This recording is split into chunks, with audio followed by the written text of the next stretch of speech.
kita tidak akan menjadi orang berakhlak buruk seperti orang rendah. Bahkan kita mengekang hawa nafsu dan memaafkan orang jahil yang mendatangkan kesusahan kepada kita.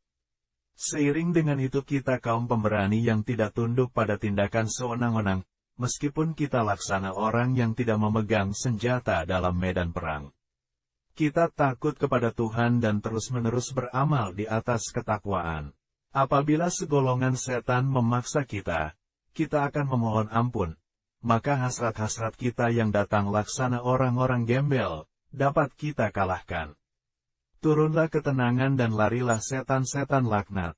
Kita dapat mengenali seorang pembohong serta munafik yang telanjang menyerupai bunglon. Kita seperti seorang yang punya perkiraan yang tepat, dalam segala hal kita punya firasat.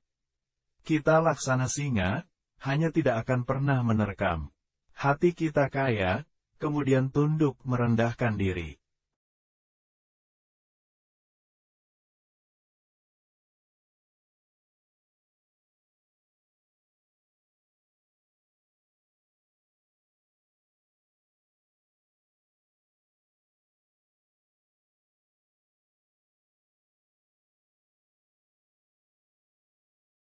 Kita cepat melangkah pada jalan Allah dan tidak perlu dipacu seperti kuda.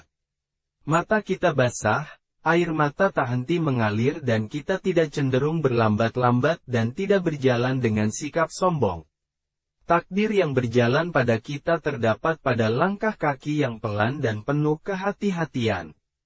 Allah memberitahu kita dengan kekuasaannya apabila turunnya musibah telah ditakdirkan kepada kita dan maut datang kepada kita secara pelan-pelan, tidak datang sebagai suatu kecelakaan yang datang menyergap, seakan-akan Allah tidak rela memberi kematian kepada kita dan ragu-ragu ketika mencabut jiwa-jiwa kita yang sudah tenteram.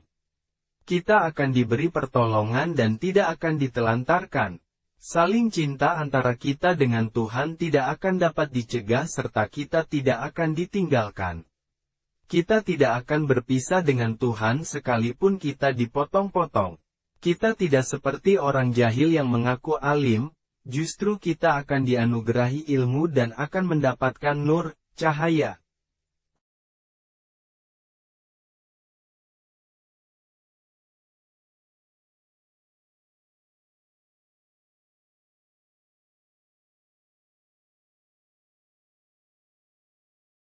Allah memperlihatkan keutamaan atau keistimewaan kita, tetapi kita tidak akan berlaku ria pamer. Dalam melakukan kebaikan-kebaikan kita memilih yang terbaik. Kita seperti tumbuhan yang subur walaupun akan mendapatkan luka. Siang dan malam memberi kesaksian kepada kita bahwa kita sahabat-sahabat Tuhan yang Maha Pemurah walaupun orang bodoh menyangka kita menyimpang dari ajaran agama. Apabila suatu urusan menghimpit kita, kepada Allah lah kita lari. Allah tidak akan pernah meninggalkan kita seperti orang yang tidak dikenal. Tetapi kita akan dikenal baik di kalangan manusia dan akan dimuliakan. Kita dapat disaksikan laksana seorang anak muda yang memiliki kecakapan luar biasa. Kita berjalan di muka bumi pelan penuh kerendahan tapi tidak menandakan lemah. Sekawanan kucing dari antara orang-orang jahil melancarkan tuduhan buruk kepada kita. Tapi di sisi Allah kita akan dibersihkan dari tuduhan semacam itu. Kita tidak bersedih hati dengan cobaan yang menimpa dan tidak akan berduka cita.